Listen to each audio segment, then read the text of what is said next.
Hello guys, welcome to my YouTube channel. Today I'm here with my gym instructor, my mentor, and in so many ways I always take guidance from him, Joe Tootell. Joe, how are you today? I'm good, man. How are you? I'm not too bad. Guys, Joe is a very busy person and hard to get hold to. So Joe, thank you so much for coming. Thank you so much for coming. Yeah, no worries, man. No worries, man. It's always a pleasure to speak to you in the gym anyway, so it's always good to speak to you on here as well, man. Perfect. Joe, before I go into the questions, I just want to ask the first question, which I always ask as an icebreaker. How did this start for you? What motivated you to become a gym instructor, and how did you come to this line? So, basically, my gym sort of journey, should we call it, started when I was about 18. Previously to that, I'd messed about in the gym with my mates, as you always do, throwing a bit of weight about, pretending that you know what you're doing, but you're just training arms every day and all that sort of stuff. But then I realised, right, I'm not doing any sports. I'm not playing football. I wasn't really into any sort of like team sports.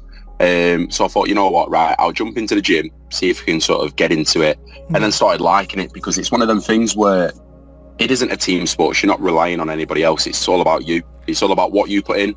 Everything that you're going to put into the gym, you're going to get out of it, whether you're wanting to get bigger, whether you're wanting to get fitter, whether you're wanting to run faster, whether you're wanting to, whatever you're wanting from that thing, as long as you're putting everything into it, no one else is going to let you down, if that makes sense. That's sort of where I sort of found my passion for it, I would say. But yeah, I mean, and here we are today. Perfect.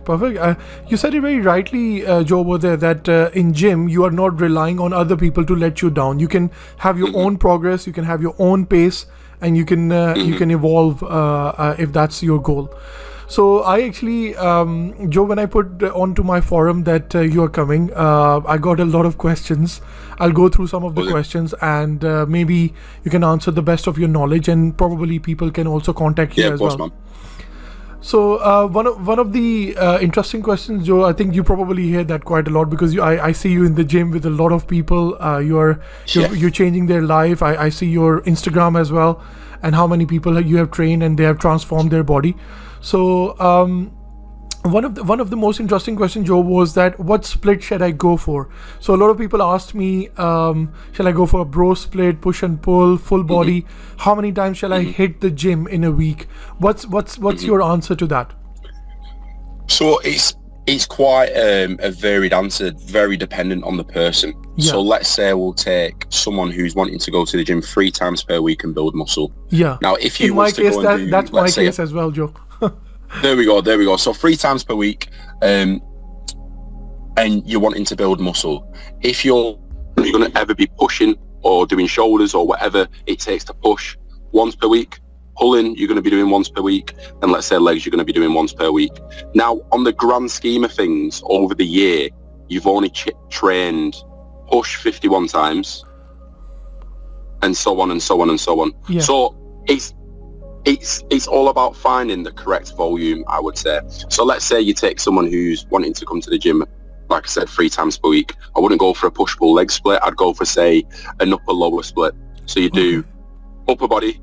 So you'd say do chest, back, shoulders on one day, lower body the next, and then another upper body session, or 3 full body workouts. Let's say that you wanted to come 4 to 5 times per week. That's when it changes a little bit. You can still do an upper-lower split because you could do legs twice and then upper twice, so that's 4 times per week. Let's say that you wanted the most out of it and you wanted, right, to really stick into it and be like, right, okay, I'm going to go to the gym 5 times per week, 2 rest days. That's when I would say, yeah, a push-pull leg split would work quite well, because then you're hitting the volume, you're also hitting the certain muscle group more than twice per week, if that makes sense. So that's ideal. So Joe, you are saying that that's ideal to hit a muscle twice a week? 100%. For the best sort of progress and stuff like that, I have seen with clients and myself, if you're hitting that target muscle group at least twice per week, that's when you'll see noticeable change. It gives you enough time to recover, it gives you enough time to sort of load weight, and I would say, yeah, make sure you're setting your days out and setting the week out, right, okay, I'm going to make sure I hit chest twice this week, shoulders twice, legs twice, arms, back, and then go from there. So perfect. And so incorporate abs in it as well, I believe. Yeah, 100%. I mean, abs is one of them things where I sort of chuck onto the end of every workout. Yeah, end of every, yeah. It's sort of like a good way to finish, and you can never do too much abs. That's so true. Joe, one of the questions was that is strength training is better or cardio is better? A lot of I'm sure you get this question quite a lot.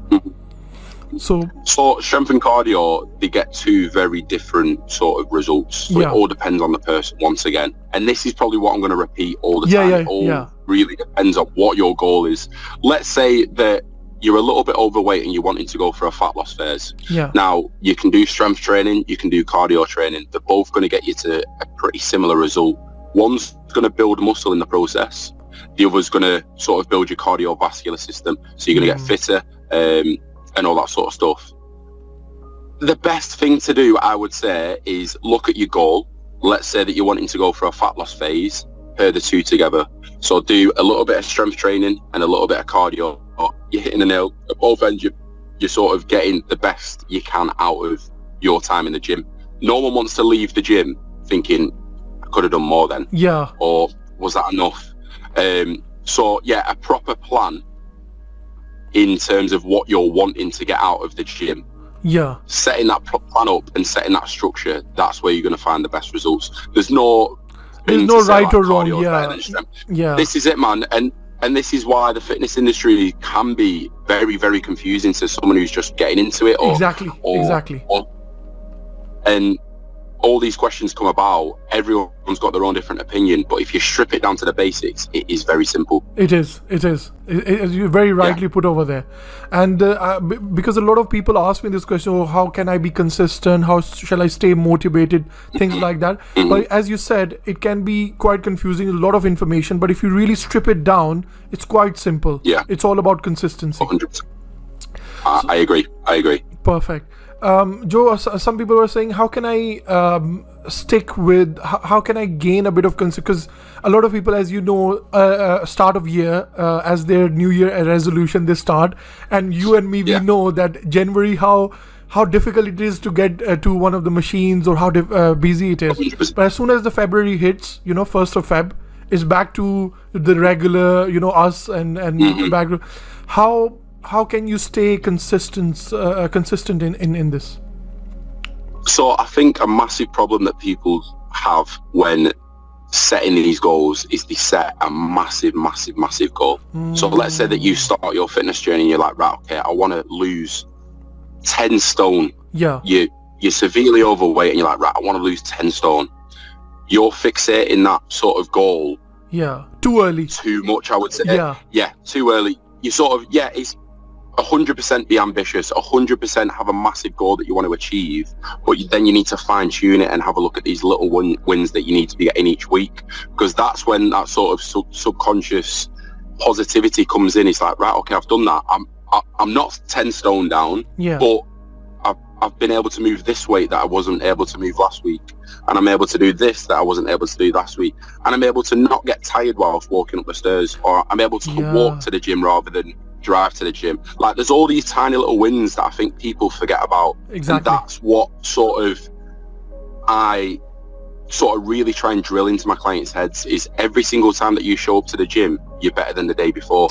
Doesn't matter if it's a shit session. It doesn't matter if it's something that hasn't gone to plan. You've still shown up, you've still got a little bit of work done, you're better than yesterday. Right, we do it again tomorrow, and again and again and again.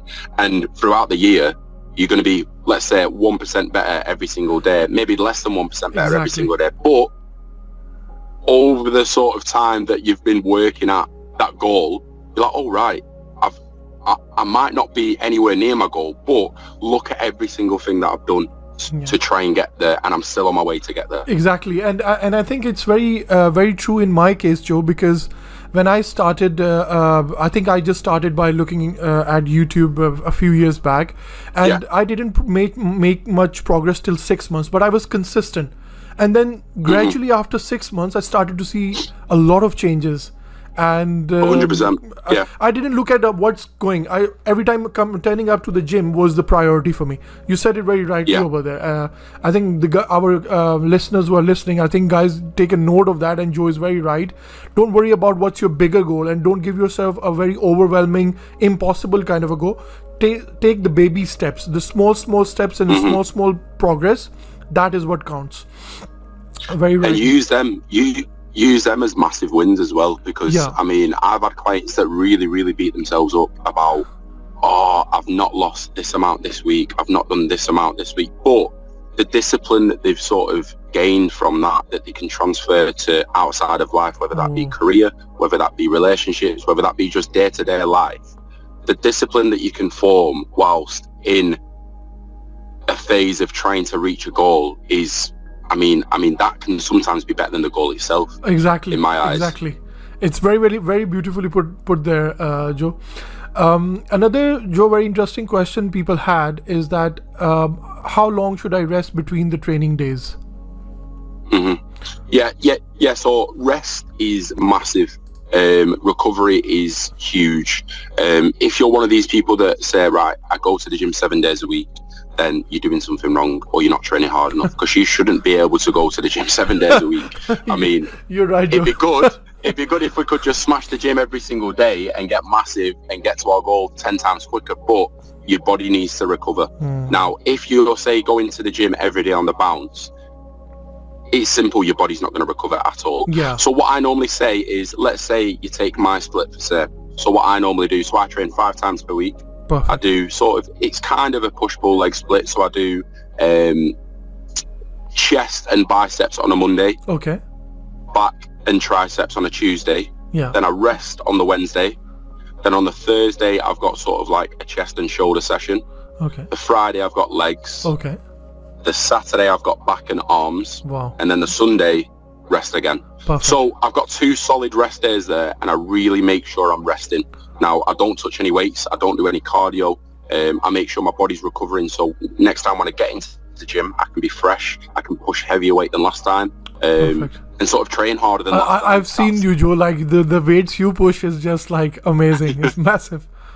We're trying, man. We're trying. We're not there yet, but we're trying. I call Joe actually a lot of the times. He's like our Arnold in the gym. A kind of motivation for all of us.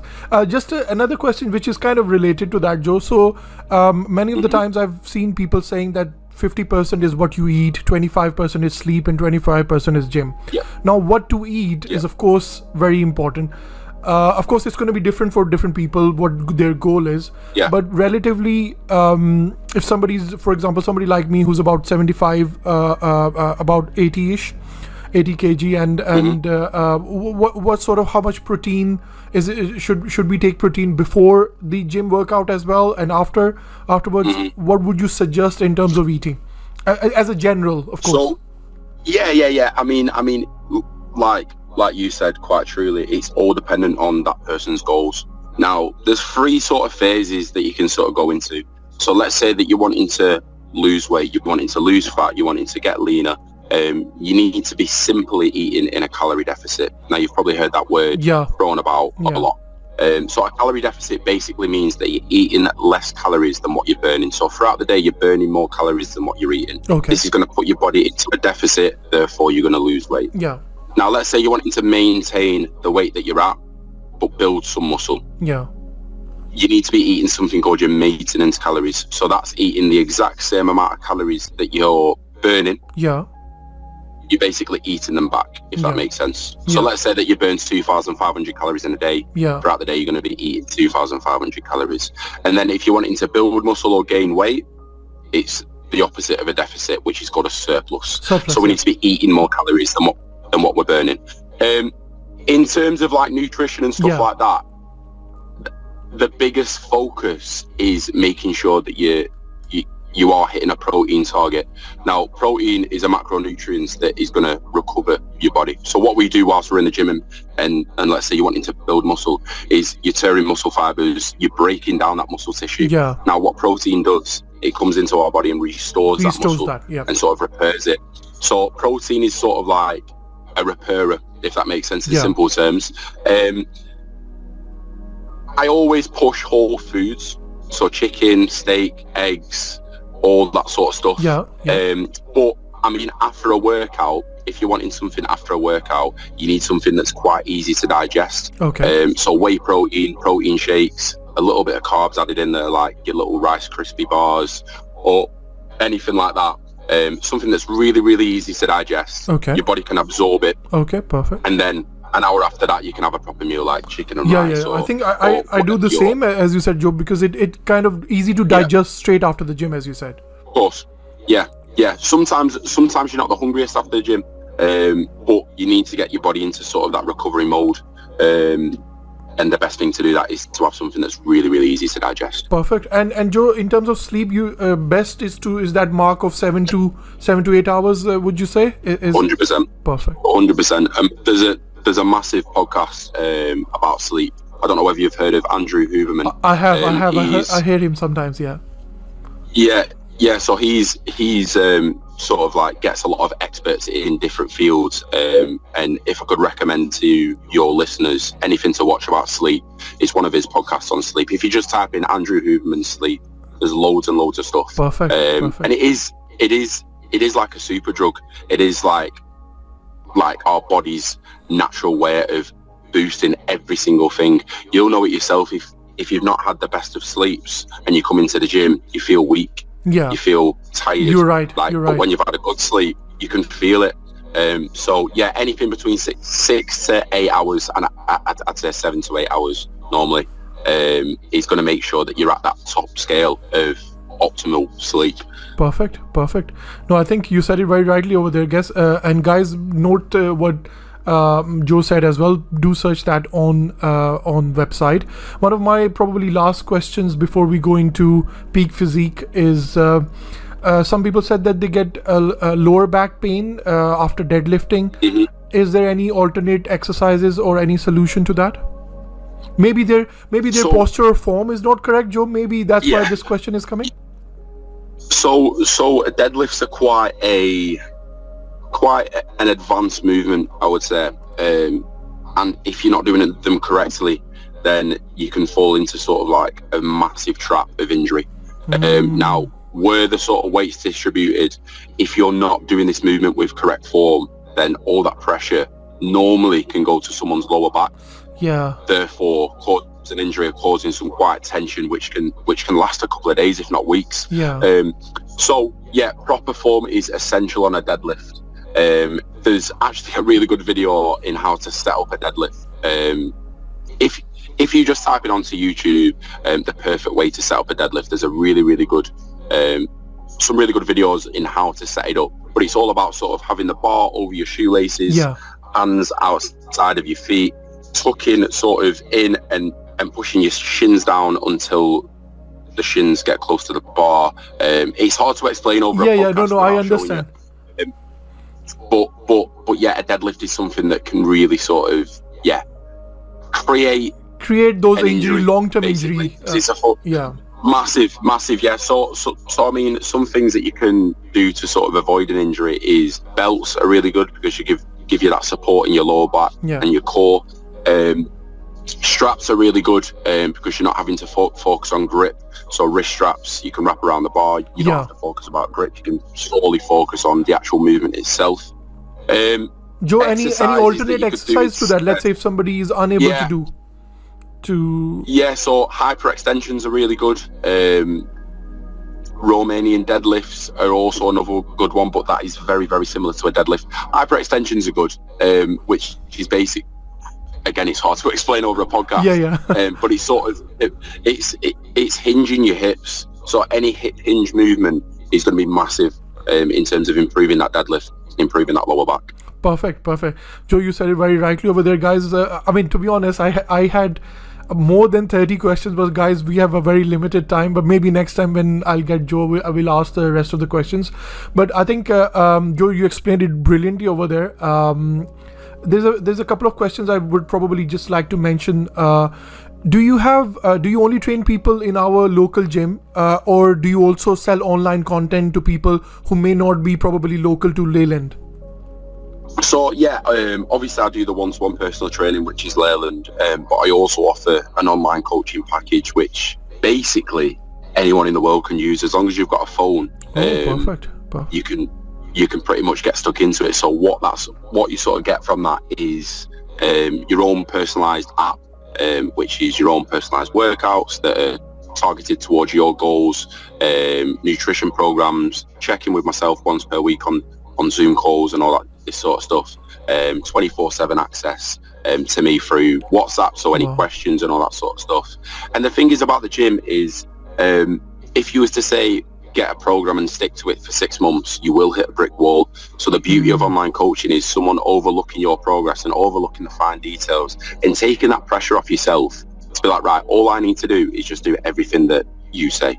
Perfect. And I'm going to get towards my goal. It's as simple as that. So yeah, I do offer online coaching, and that's something that I mean anyone in the world can sort of use. So feel free to contact me on that one. Perfect. And Joe, how people is it a website or is it an Instagram account? How do people contact you on that? So yeah, my main landing page and my main sort of like way to market is through Instagram. Okay. So it's just Joe.Tootell, Tootell, Joe.Tootell. And if you just drop me a follow and drop me a DM on there, I will actually add your information and page in my YouTube description as well. Oh, buzzing. Perfect. Yeah, man. Joe, just to because I think we were last time chatting and I told you that I've started an IT business. We create apps and stuff as well. I think probably in the future, if you're interested, we can maybe app or a YouTube channel or your videos. I would definitely like to feature. Or maybe a joint channel where I can probably capture, because I've got editors. We can edit videos you have, and we can start putting it on YouTube. If you want to do something like that, we can collaborate on that, Joe. You let me know on that. Yeah, 100%, man. Yeah, 100%, man. So guys, as you have heard, Joe, he's given his Instagram as well. I know there were a lot of questions, but probably we can ask them in another podcast. Joe, just before I go, do you want to add on to something to the podcast for my listeners, something which may be motivational for them? Because a lot of people say, I just want to stick to the gym for good, but I always lack motivation. Do you want to add something to that? Yeah, I think comparison is a massive thing that we suffer with, especially with sort of like the digital age that we're with, social media, seeing a lot of fitness influencers, a lot of people in shape, and we sort of compare our own physiques, our own life, our own sort of mindset towards them people, which can create some sort of toxicity around it, and not a very nice place to be in, because you're always comparing and you're never going to have that satisfaction of, right, I'm on my way to achieving a goal, right, I've ticked that one, let's get to the next one. So it's all about setting yourself goals and literally doing it for yourself. I mean, at the end of the day, no one's going to do it for you. True. And you don't want to turn around in, let's say, a year's time and say, I should have started a year ago. Yeah. Just start now. It's as simple as that, and it's probably the best thing that you can do. Fitness and sort of training is huge, not just for physicality, but for mental health itself. I know if I've had a bad day or I'm stressed out or something that's just like getting on my nerves, I can get into the gym, smash a workout, and I just feel better mentally, physically, everything like that. You can walk out the gym thinking, right, I've achieved something there, what's next? And it sort of gets you on that shoot of wanting to be successful in every single part of your life, not just the gym or not just the career. You can just spread it out everywhere. It's as simple as that. It's as simple. And Joe, I can actually relate to that, because since I've started going to gym in my professional life, because I pray 5 times a day, as you know, Ramadan is going on. So I'm fasting as well for the month. It brings so much discipline in, and smashing a goal, achieving your goal by going to the gym is just now have become part of my life. And if I don't go to gym, I feel like something is incomplete. This is it, and it's because you found that passion, you found that sort of like that feeling of achievement when you walk out the door and you think, you know what, I pushed myself there, I couldn't have done any more, let's do it all again tomorrow. Perfect. That's exactly it is, and I think probably your clients or your friends I see in the gym, often you training with, I believe that's what the mindset you give them when you're training your clients. Well, yeah, we try to, man. We try to. It's sometimes hard, but I mean, once you've got a goal in your mind and you're you are around like-minded people, it's very easy to sort of just get in and do it. I mean, that's one of the beauties of having a coach, having a personal trainer. Perfect. They keep you accountable. They keep you on the money. They keep you sort of like on the ball, like you know what you're doing. You can go into the gym and actually be like, right, this is getting me closer to a goal. Not sat there thinking, right, I might go and do this exercise. Or I might jump on the treadmill a little bit. And then you're leaving the gym feeling a bit like, what have I actually just done there? Structure is massive. As long as you've got that structure and you've got that accountability, I mean, sky's the limit. Perfect. And guys, I would definitely recommend Joe. I think he's one of the best instructors I had. And as you can see the way he spoke as well, how passionate he is what he does. So for me it was quite knowledgeable. It was amazing. Joe, thank you so much for coming. If there are any more questions, I can always put it through. I'll add your description in my YouTube channel as well. And thank you so much for coming. Guys, thank you so much. And before I go, all I'm going to say that consistency is a massive thing, guys. Nothing is achievable either in workplace, if you want to get wealthy or good mental health. Nothing you can achieve without putting an effort in. And as Joe said, you just have to start from simple steps. Nothing is too difficult, but you just have to start from those base steps. Joe, thank you so much, and hopefully we'll connect again. And guys, until the next time, take care. Joe? See you later, man. Thanks for that, man. Thank you very much. Take care. Bye-bye.